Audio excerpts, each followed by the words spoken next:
Chandra, who's an author, recipe developer. She wears tons of hats, mostly food hats. And I'm Devika. And like I promised, we're going to actually make something on air. So Smita, what do we have here? Let's run our listeners through what we have right here. We have here what I've been torturing you with all evening.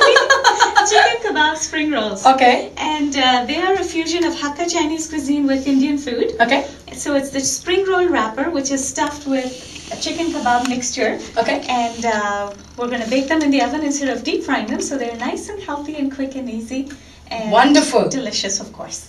All right. And you're going to walk us through the whole process step by step. All right, so here's your mic, and I'll hold it for you so you can do all the dirty work. Okay. So these are the ingredients we're going to need to make our chicken kebab spring rolls. I've got garlic, lots of green chilies because I'm sure you like it spicy. Yes. Ginger, chopped up onions, some fresh herbs, coriander and mint, sun-dried tomatoes. Yummy. Not very desi. Not very desi at all. They go so well with the food. Why not throw them in? Yeah. Some bread. Now the bread is going to bind the meat together and absorb the juices so that the spring rolls don't become too soggy. Okay. They keep them nice and crisp. An egg, which is also going to bind the meat together, and as it cooks, it solidifies and holds the chicken together. Try not to drool on the food. I'll try my best. It's going to be difficult. And this here is ground chicken. Now if you don't want to use ground chicken, you can use ground lamb, ground pork, ground beef, ground anything. And if you want to turn them vegetarian, you can use ground up or grated paneer, or mixed vegetables, anything at all. Yeah. These are all my spices which I'm going to add. So what you basically want to do is use a food processor, grind up the garlic, chilies, ginger, onions, herbs, sun-dried tomatoes, everything together. Right.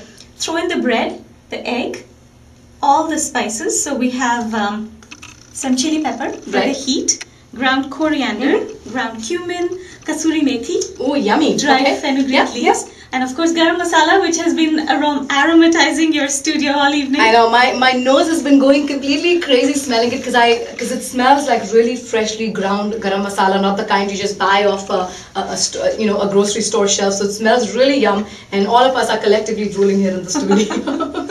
That's my secret garam masala recipe, perfuming the air. So what I have here, once you're done grinding it, is the chicken mixture and spring roll wrappers. So what I'm going to do is take a little bit of this mixture.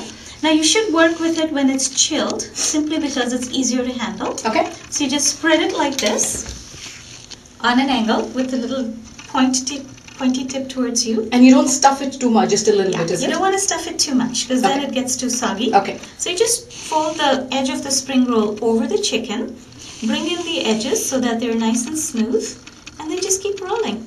Oh, lovely. Just like that. Put it seam side down so that it holds. So you don't need to seal the edges with anything.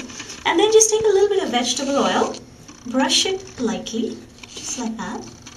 And then put it in an oven at 350 for 30 minutes. Lovely. This is what it's going to look like. And that's what you have, this nice pretty finished product. Looks like Ganpati Bappa right here. With the two eyes and little trunk. I never thought of that. Would you like to try one? I absolutely would. Oh, yum. Live on air, I'm going to go completely crazy over food. Okay, it smells yummy. I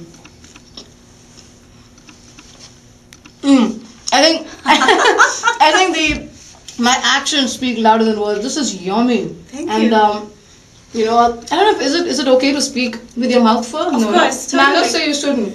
And I've taken a rather big bite, but I can taste all the masalas. I'm trying not to spit food all over the place, but I can taste all the masalas. I can taste the chutney with it. It's absolutely yummy. Thank you so much. Very, very simple to make.